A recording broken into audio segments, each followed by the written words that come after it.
The LA Galaxy sliding their way to a 3-1 win against the Portland Timbers here tonight. Second win on the season for LA, and sees them move out of the bottom of the Western Conference table. Cobi Jones, Mark Rogondino here with you. It is Galaxy in 5. Cobi, we came into this game tonight here asking some questions about LA, and in particular about the defense. Tommy Meyer, the rookie, he partners with David Jr. Lopez here tonight, the newcomer for the Galaxy, and they get the job done. Exactly. David Lopez stepped up, took on a lot of responsibility as a 30-year-old player. He knew exactly what he needed to do. 2 days of training with this team, but he knew what was entailed and what was asked of him. He comes in, he leads in the back, he gets strong tackles in. You know, that was very important.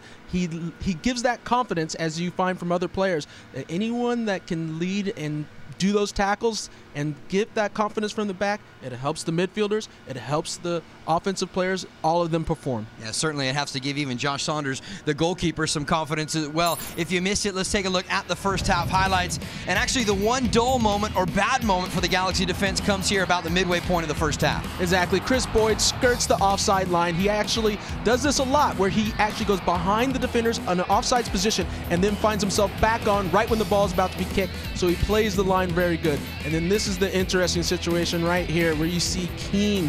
He takes Bruno to task over here, looks up, finds Landon Donovan drifting in at the back post, and Landon does what he does best. You know, he puts the ball on target and scores the goal. Landon Donovan with his first goal in the 2012 MLS season, so that would allow the Galaxy to head into halftime 1-1 against Portland. But clearly you could see that when LA got that goal, and really that last 15 minutes of that first half, they started to pick up the energy, and it gave them a huge boost going into the second half. Exactly. Going into that second half, it was very important to be at 1-1 instead of down 1-0. You know, off of these corner kicks, you know, Lopez getting up, ball getting saved off the line, you know, these give great opportunities. And this is actually part of the same play where a missed chance on one end leads to a great opportunity on the other end by the Timbers. Yeah, Alexander bending that one off of the crossbar, but then LA would finally go ahead 2-1 on a great effort here by Juninho. The little Brazilian that could. He does very well not to foul the player, and that's very important. Gets the ball out as no one steps up and is able to slot that ball, and he does his little samba dance at the end. You could really see that ball skip across the surface here at the Home Depot Center, but the Galaxy scoring was not done yet. David said this was a little heavy on the first touch, but what a thing of beauty. Well, I can't believe he said that. He should have just gone with it and said, right? oh, this is exactly what I wanted, because that is one of the most beautiful goals that you'll see, and it's a typical David Beckham goal right there. So a series of firsts here tonight at the Home Depot Center. First goal of the season for Landon Donovan, first for Juninho, and first for David Beckham. That equals a 3-1 win over Portland. And following the match, our own Heidi Watney had a chance to catch up with Beckham. We'll hear that in just a second. But first, let's take a look at a key play in this match. And it was actually that first goal when the Galaxy get level. Well, this is very important, this play. As you see, Robbie Keane, as always, if we can just stop it right here. You see Robbie Keane always drifts out here, takes care of Bruner with a little bit of a slide, and then he comes in. And right about here, you'll see Keane look up as he sees Landon Donovan drifting into a spot right over at the top of the D, and then he's able to slide it back here. And Donovan does something very well where he just connects and just hits it right on target, and the keeper has no chance at it. If we play it right here, you can see Keane is starting to move across the box. There's the look up where he sees Donovan, and Donovan comes in late and just has a nice slot. It's not about the strength, it's just about hitting a clean shot on target. Yeah, fantastic finish there from Landon Donovan. You know he's done it so many times before, and that really was something that catapulted the Galaxy getting back into this game. Exactly. Landon Donovan became a leader tonight once again. He took all the responsibility on himself. He actually helped create these plays by doing a lot of passing and moving in the midfield, not just sitting on one side of the field, but coming into the middle and creating opportunities, passing it out, and actually finishing off actually one of his own plays that he started. Well, I mentioned we're going to hear from David Beckham following the goal that was the third on the night for LA. In fact, he talks about it with our own Heidi Watney. Yeah, you know, to be honest, I knew Landon had seen me, and he obviously gave me the ball, and it was a terrible first touch, but it took me into a position where obviously I had a chance of hitting it, and you know, sometimes they go in, sometimes they don't. You know, tonight it went in, but I think overall our performance tonight was so much better than it has been all season. We played as a team, we attacked as a team, defended as a team, and I think everyone deserved that win tonight because we've been going through a bad run, so we needed that one.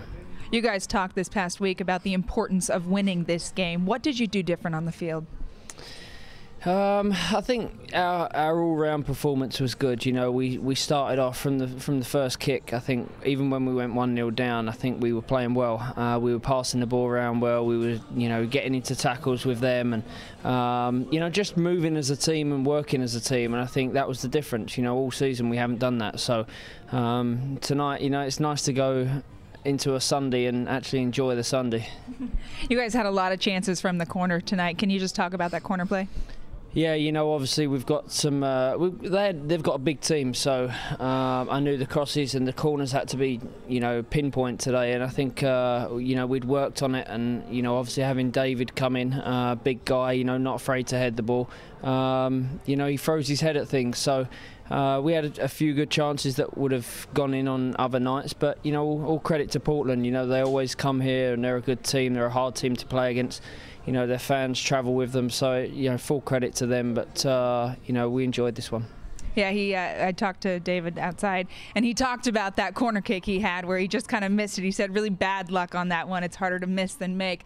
But can you just talk about his play and his addition to the team this week? I think he was possibly the man of the match tonight. He was defending well, he was winning balls, he was playing balls with confidence, and that's what you need. But he's a great addition into our team. It's obviously sad letting Paolo go, but obviously with David coming into the team, he adds to the players that we've got. So we're happy to have him. All right, thanks so much, David. You're welcome. Thank you. You hear David mention David Lopez there, that he was his man of the match for this game here tonight. Would you agree?